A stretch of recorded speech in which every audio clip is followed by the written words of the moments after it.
पल पल की खबर सब पर नजर। उत्तराखंड से प्रसारित न्यूज़पेपर और वेब पोर्टल। उत्तराखंड ब्रजवासी गौरक्षा सेना के अध्यक्ष बनाए जाने के बाद मनमोहन शर्मा ने बड़ा बयान दिया। प्रभु जी, इस समारोह का जो उद्देश्य था वो ये था कि जितने भी कार्यकर्ता हमारे संगठन से जुड़े हैं उनको आई कार्ड अथॉरिटी लेटर दे के सम्मानित किया तथा उनको एक भार दिया कि आप जब तक रहेंगे तब तक गौ माता की और सनातन धर्म की सेवा और रक्षा करेंगे। उत्तराखंड में गौरक्षा के लिए जो नीतियां होंगी वो क्या नीतियां होंगी, जो दायित्व दिए गए उसके हिसाब से और आप लोगों के मार्गदर्शन में? जी, आज से उत्तराखंड की जो हमारी नीतियां रहेंगी वो सबसे पहले तो नीति ये होगी कि उत्तराखंड के किसी भी जिले में किसी भी गांव में हमारी गौ माता जो भटक रही है वो भटकेगी नहीं। इसके लिए हम भारत सरकार से और अपनी धामी सरकार से आग्रह करेंगे, उनसे निवेदन करेंगे जितने भी सरकारी अधिकारी हैं उनको टाइट करें। गौ माता के लिए अगर कोई अधिकारी नहीं सुन रहा है तो उनके खिलाफ हम डायरेक्टली उनको ज्ञापन भी देंगे। गौ हत्या और गौ तस्करी के लिए उत्तराखंड सरकार से आपकी मांग क्या रहेगी? गौ हत्या तस्करी के लिए हम तो धामी सरकार से बस इतना ही निवेदन करेंगे कि जो हमारे ब्रज धाम के संतों ने जो आह्वान चालू किया है गौ माता को राष्ट्र माता घोषित करने का, तो जितने भी इस उत्तराखंड देव भूमि में, क्योंकि ये तो देवताओं की भूमि है, यथार्थ देखा जाए तो भोलेनाथ का ये गढ़ है। यहाँ पे नंदेश्वर महाराज विराजमान है। जब भोलेनाथ विराजमान है तो नंदेश्वर महाराज के साथ अत्याचार क्यों? हम तो उनसे बस यही निवेदन करेंगे हाथ जोड़ के कि आप गौ माता के लिए और हत्या के लिए जो आरोपी हैं उनको सख्त से सख्त कार्रवाई दें, और हो सकता है कि आप पूरे उत्तराखंड के अंदर जितनी भी गौ तस्करी हो रही है यहाँ से हो रही है उन पर रोक लगाएं। महाराज एक बहुत बड़ा सवाल है जी, वो ये कि अभी मध्य प्रदेश में 14 गौ रक्षकों को आजीवन कारावास हुआ। उस आजीवन कारावास के लिए हमने मीडिया की न्यूज भी देखी है, अखबार भी पढ़े, किसी भी धार्मिक संगठन ने, किसी भी सनातन ने, किसी ने भी कोई आवाज उनके लिए नहीं उठाई। ऐसा क्यों? नहीं, आप इस बात को गलत कह रहे हैं।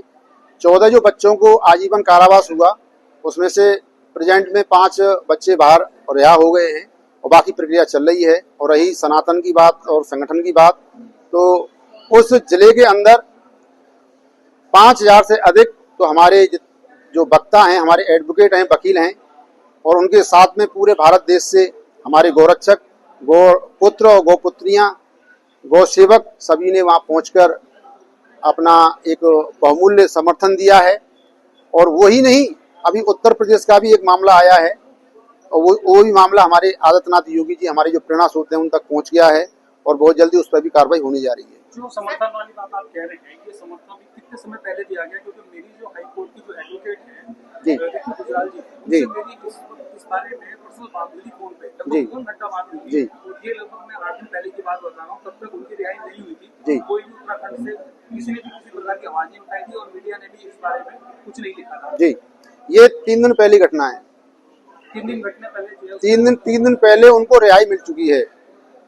हमारी जो प्रदेश अध्यक्ष हैं अपने एमपी से शिवराज सिंह यादव जी, जो कि हमारे मोहन यादव जी के घनिष्ठ मित्र भी हैं, उनके द्वारा ये कार्य हुआ है। अगर मैं उत्तराखंड की बात करूं, इवन मैं देहरादून की बात करूं, असंख्य गौ रक्षक सेना संगठन ऐसे बने हुए जी। लेकिन आप ऐसा क्या करेंगे कि गाय सड़कों पर नहीं दिखेंगे? आप ऐसा क्या नया करेंगे जी? उसके लिए आज से हमारी ये पहल रहेगी कि जितनी भी गौ माता अपने देहरादून के अंदर हैं, सर्वप्रथम तो उन सब गौ माताओं की टैगिंग होगी। टैगिंग से पता चलेगा कि गौ माता का ये टैग नंबर किसका है किसका नहीं है, चाहे वो गौ माता लगा हुआ है। तो उसके लिए हम धामी सरकार से बस हमारी सेना के द्वारा इतना ही होगा कि सरकार को बार बार दरवाजा खटखटाया जाएगा, सरकार से निवेदन किया जाएगा, और जितने भी हमारे क्षेत्र में रहने वाले लोग हैं उनसे भी हम अनुरोध करेंगे, निवेदन करेंगे कि एक एक गौ माता अपने घर पे रखें। हाँ, मैं आपको बता दूं, आज से करीब 1.5 साल पहले धामी सरकार के द्वारा 3 गौशालाएं पारित हुई थी, चालू करने की तैयारी थी। उस समय पे हमने ज्ञापन दिया था धामी सरकार को और निवेदन किया था कि अगर आपके संरक्षक में ये गौशालाएं चलती हैं तो ठीक ठाक है, वरना ब्रजवासी गौरक्षक सेना संगठन आपकी सरकारी गौशालाओं को लेने के लिए तैयार है। सरकारी गौशालाओं की स्थिति बहुत दयनीय है। यदा वहाँ के वीडियो आते रहते हैं कि वहाँ के जानवर बहुत दयनीय है। जी, उसका कारण यही है कि वहाँ पे जो प्रधान हैं, बीडीओ हैं, सचिव हैं, सबकी मिली भगत है। और मैं आपको पहले ही बता चुका हूँ कि गौ आयोग गठन जो हुए हैं उनमें जो कार्यकर्ता हैं वो गौ माता के प्रति ध्यान उनका कम है और पैसा कमाने के माध्यम में ध्यान ज्यादा है, क्योंकि मामला उत्तर प्रदेश का हो या अपने हरियाणा का हो, ये दोनों ही घटना हमारे आंखों के सामने की है। और बताएं भगवान। वहीं कार्यक्रम को संबोधित करते हुए आयोजक धर्मदास महाराज ने भी बड़ा बयान दिया। समारोह था, उत्तराखंड में जिम्मेदारी दी गई है।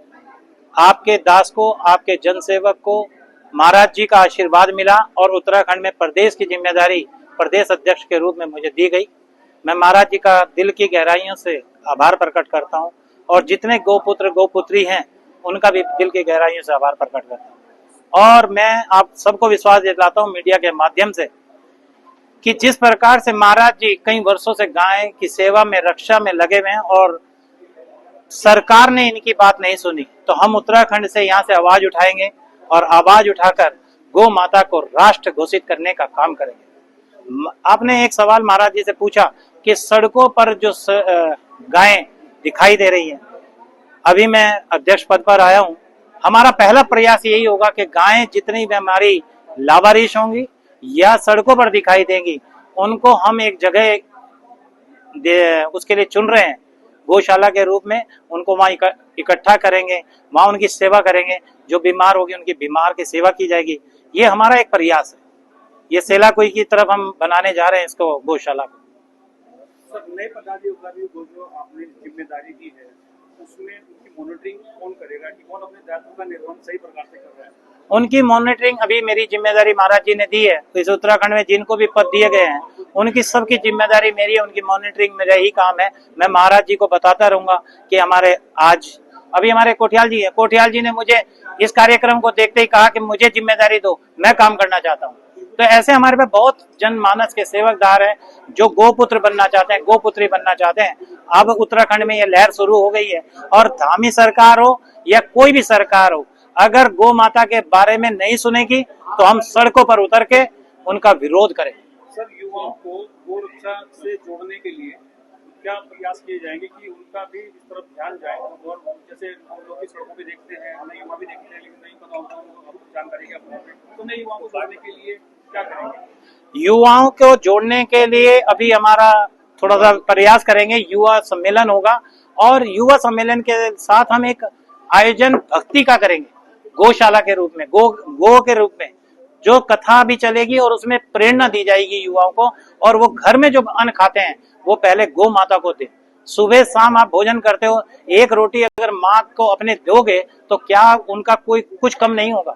हमारा प्रेरणा ये होगी, हमारी जागृति ये होगी कि आप जो जिस अन्न को खा रहे हो, जिस अन्न को खाने से माँ का दूध पी रहे हो, उसके लिए आपको अन्न निकालना ही जरूरी है। उनको प्रेरणा देने का काम हम करेंगे। तस्करी से जितने संगठन लड़ रहे हैं वो ऐसा लगता है अपने संसाधनों से सब कुछ कर रहे हैं, पुलिस या प्रशासन का कोई सहयोग नहीं मिलता, तो इस विषय में आप क्या कहेंगे? देखो, गो तस्करी की अगर बात करें तो गो तस्करी ये इतने बड़े चरम सीमा पर है और इसे संरक्षण सरकार का मिलता है। अगर संरक्षण सरकार बंद कर दे, सच बता दूं, गो की हत्या नहीं होगी, तस्करी नहीं होगी। ये मैं आपको आज विश्वास से कहता हूँ। सरकार की सोच क्या है कि हमें पैसा चाहिए, वो धन कमाने के लिए, सरकार चलाने के लिए गो तस्करी भी करवा रही, हत्या भी करवा रही, और जो पकड़े जाते हैं उनका संरक्षण देने का काम वही कर रही है, छुड़वाने के लिए वही लोग जाते हैं। आप जितने भी रिकॉर्ड उठा के देख लो, छुड़वाने कौन जा रहे? सरकार के लोग। क्यों भाई? एक तरफ आप गौ माता की जय करते हो, एक तरफ आप गौ हत्या करवा रहे और फिर उनका संरक्षण भी तुम ही दे रहे हो, तो उनका हम विरोध करेंगे। ये आपको बता दें, अब गौ माता की रक्षा के लिए उत्तराखंड तैयार हो चुका है।